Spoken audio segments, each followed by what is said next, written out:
आज वर्षप्रतिपदा अर्थातच हिंदू नववर्षाची सुरुवात.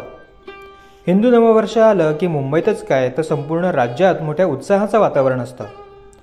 गणेशोत्सवामध्ये निघणाऱ्या विसर्जनाच्या मिरवणुका आणि गुढीपाडव्याला निघणाऱ्या शोभायात्रा या दोन गोष्टी पाहण्यासाठी मुंबईत खास लांबून लांबून लोक येत असतात.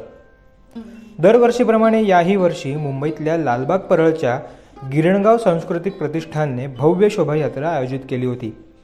आले रामराज्य भोवरी या शोभायात्रेच्या यंदाच्या संकल्पनेने सर्वांचं लक्ष वेधून घेतलं होतं.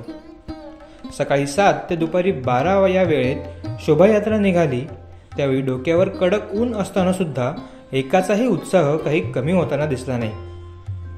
यात्रेचा आरंभ श्री स्वामी समर्थ मठ परळ रेल्वे वर्कशॉपपासून झाला, तर समारोप हा चिंचपोकळी दक्षिण विभाग सार्वजनिक गणेशोत्सव मंडळ गिरणगावचा राजा येथे करण्यात आला.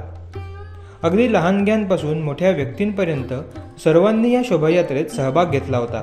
दुर्गामाता सार्वजनिक उत्सव मंडळ परळ यांची प्रभू श्री रामचंद्रांची भव्य मूर्ती हे शोभायात्रेचे विशेष आकर्षण होतं. त्यासोबतच बाहुबली हनुमान, म्हसोबा मंदिर समितीने तयार केलेली श्री राम मंदिराची प्रतिकृती हे देखील लोकांचं लक्ष वेधून घेत होतं.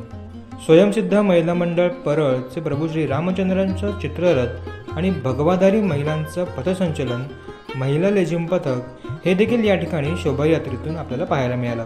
मुलांचे पारंपरिक मर्दानी खेळ, मल्लखांबावरची कसरत, ढोल ताशा पथक या सर्वांनी तर उपस्थितांना एकाच ठिकाणी खिळवून ठेवलं होतं. त्याचबरोबर भारतमाता पालखी, श्री राजा शिवछत्रपती चित्ररथ, दुचाकी संचलन या सर्व गोष्टी शोभायात्रेतील खास आकर्षण होत्या.